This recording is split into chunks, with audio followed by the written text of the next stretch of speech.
بسم اللہ الرحمن الرحیم۔ مرشد سخی لال شہباز قلندر کے جنوبی سین یا گولڈن گیٹ والے سین پہ بیٹھے ہوئے ہیں۔ ہمارے پیر بھائی مہمان آئے ہیں مرشد سخی لال شہباز قلندر کے دیوانے، ان سے بات چیت کرتے ہیں۔ بھائی السلام علیکم، کیا حال ہے؟ صحیح ٹھیک ٹھاک۔ کیا نام ہے؟ صحیح جنید، کہاں سے؟ فورٹ عباس پنجاب سے۔ آپ صحیح؟ پنجاب سے، ضلع بہاول نگر، تحصیل فورٹ عباس۔ السلام علیکم، حافظ خورشید، ضلع بہاول نگر، تحصیل ہارون آباد، پنجاب سے۔ ماشاءاللہ بہت اچھا لگا۔ محمد یاسین، ضلع بہاول نگر، تحصیل ہارون آباد۔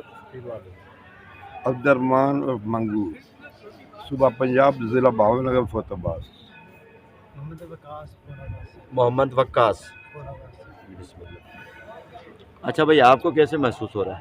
بہت بابا جی کے دربار پر ہے، بہت اچھا لگا۔ آتے ہی رہتے ہیں؟ الحمدللہ، عرس مبارک میں بھی آئے؟ بالکل آئے ہیں، یعنی 4 ماہ پہلے بھی آئے؟ ہاں، بالکل آئے تھے۔ بس کیا کریں، گھر دل نہیں لگتا، تانگ ادھر کی رہتی ہے کہ بار بار آئیں، بار بار آئیں۔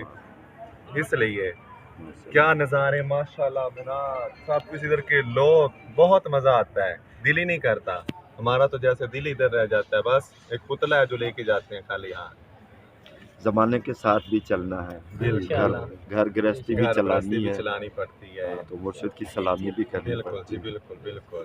بھائی دعا کرتے ہیں آپ کے لیے، اللہ تعالیٰ آپ کی آمین تمام مشکلاتیں پریشانیاں دور فرمائے۔ آمین۔ مرشد سخی لال شہباز قلندر کی دربار میں آپ کی جو آمد ہوئی ہے، جتنا بھی آساں امیدہ آپ دل میں لائے ہیں، دعائیں جو بھی اپنے لیے، اپنے پیاروں کے لیے یہاں دعائیں مرشد کی دربار میں مانگی ہیں، وہ قبول ہو۔ مرشد کی دربار میں آپ کی حاضری قبول ہو، آپ کی واپسی خیریت سے ہو، آپ کی فیملیاں ہمیشہ آباد رہیں، بچے خوش رہے، تمام مشکلاتیں پریشانیاں دور ہوں۔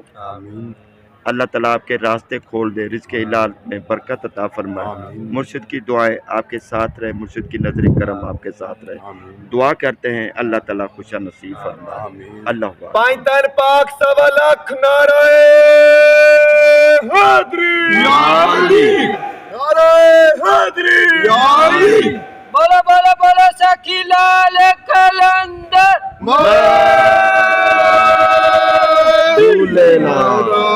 دے خوشیاں سب دے غم۔ پائنتر پاک 1.25 لاکھ نعرہ حیدری، بولا بولا بولا سخی لال قلندر،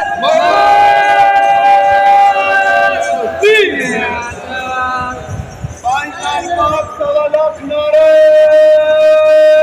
حیدری، نعرہ حیدری۔